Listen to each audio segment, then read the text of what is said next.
It often shows up as a pause in conversation, a moment where you realize the words you're about to say will require too much translation, so you don't say them. You let the moment pass. People assume that pause means uncertainty, or shyness, or hesitation. But what it actually contains is calculation, not strategic calculation, relational calculation. You're sensing how far the other person can follow you before they stop listening, how much nuance will be lost, how quickly meaning will flatten if you speak honestly. You've learned to notice this early, long before confusion turns into frustration. So you stay quiet, not because you don't know what to say, because you already know how it will land. There's a particular tension that comes with that awareness. You feel it when someone asks how you're doing, and the real answer would take too long. You feel it when a conversation skims the surface, and you can already sense it won't go deeper. You feel it when you recognize that the other person is listening for reassurance, not truth. You adapt. You always have. You shorten your answers. You soften your language. You compress entire inner experiences into phrases that sound acceptable. People often mistake this adaptation for ease. They think you're low maintenance, easygoing, calm. They don't see what's being left unsaid.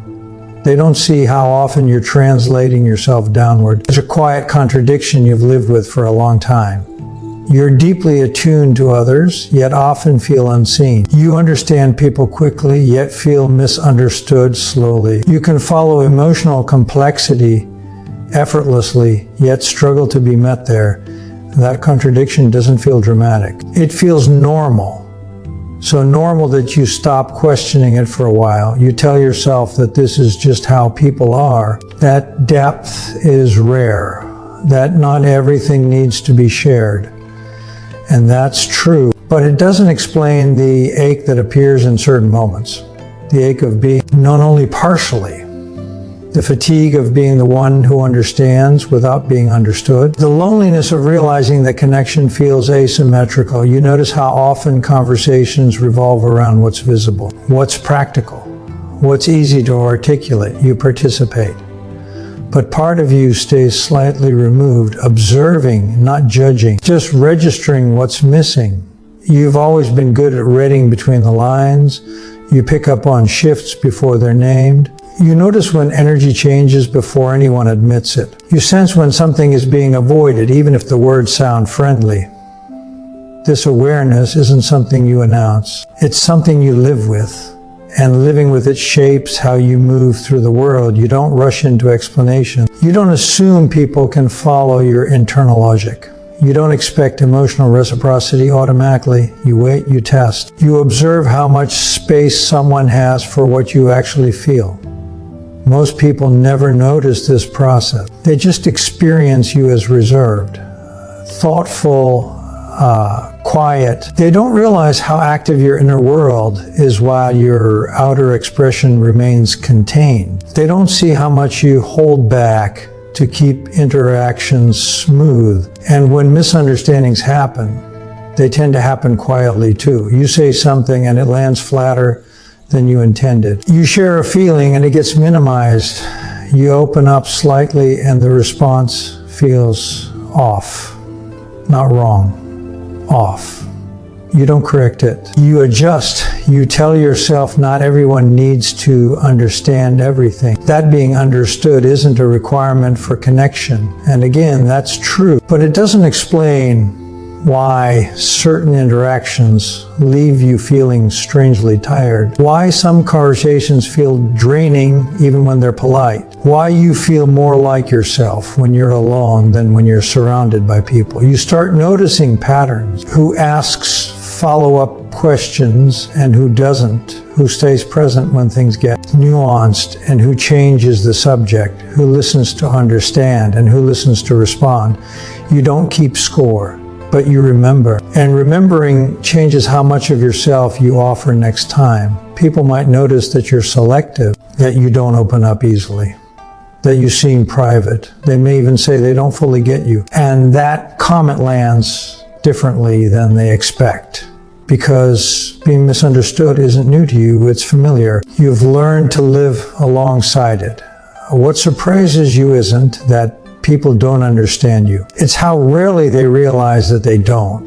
They assume understanding because things feel simple to them. They assume connection because the conversation flows. They assume closeness because nothing is wrong. But simplicity isn't the same as depth. Flow isn't the same as resonance. And nothing being wrong doesn't mean something is fully right. You sense that difference constantly. You just don't always name it. There's a quiet cost to this way of living. You become skilled at existing between worlds, between what you feel and what you express, between what you notice and what you share. You can be present without being fully revealed. You can be connected without being fully seen.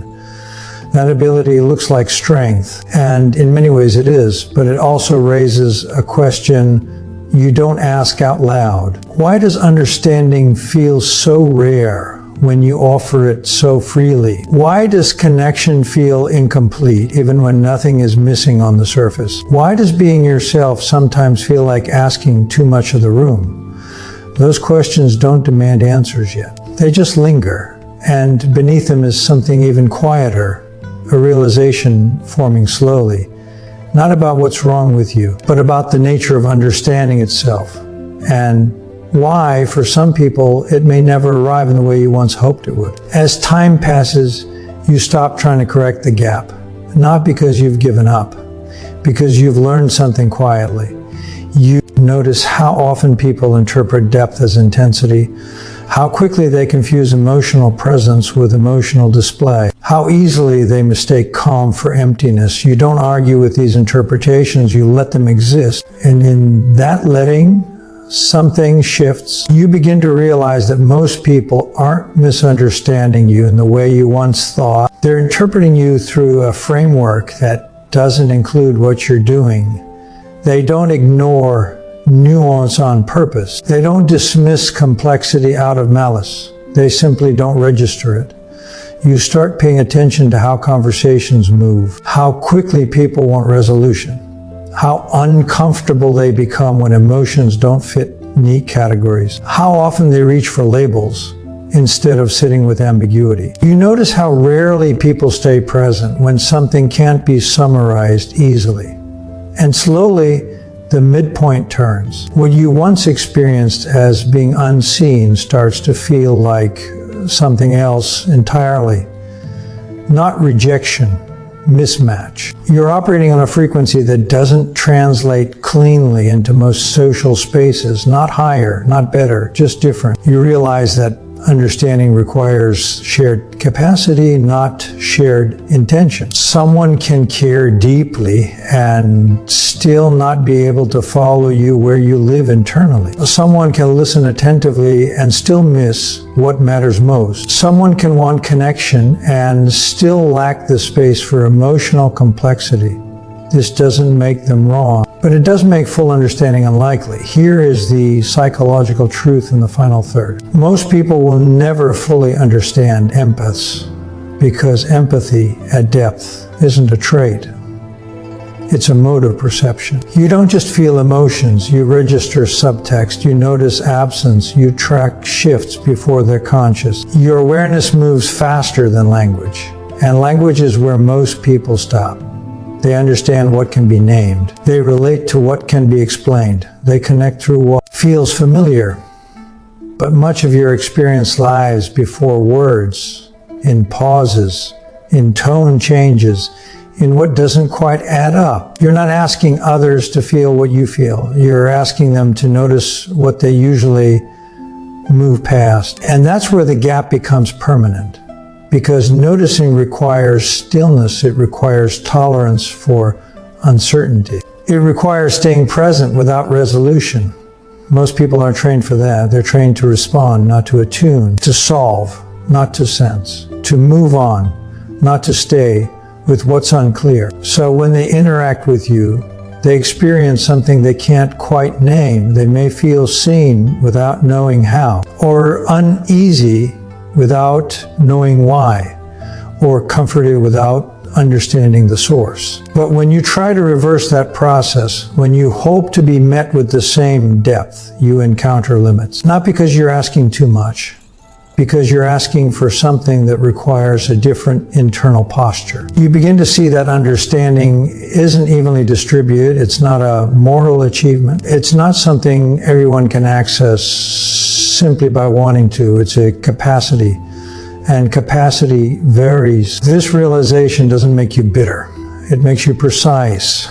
You stop expecting depth from spaces that aren't built for it. You stop offering your full inner world where it can't be held. You stop translating yourself endlessly in hopes of being fully seen, not because you've closed off, but because you've learned where resonance actually happens. You become quieter about what matters most, more selective with vulnerability, more comfortable letting some connections remain partial.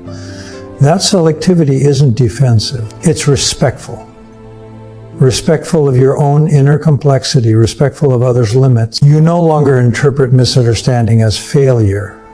You see it as information, and information changes behavior without drama. You share differently, you connect differently, you listen without assuming reciprocity, you stop waiting for most people to arrive where you already live. And here's the unresolved truth to sit with. Understanding was never meant to be universal.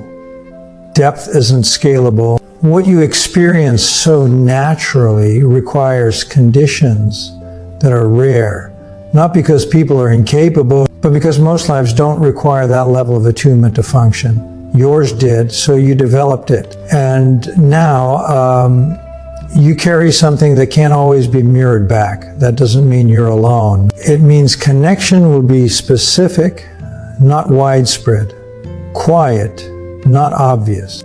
And when it does happen, when someone actually follows you into the subtleties, you'll recognize it immediately. Not because it feels intense, but because it feels effortless. Until then, misunderstanding isn't something to solve. It's something to understand. And once you do, you stop asking the wrong rooms to hear a language they were never taught. Sit with that.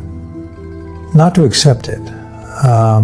Just to notice how different it feels when you stop expecting to be fully understood. Everywhere, and start honoring the depth that made you who you are.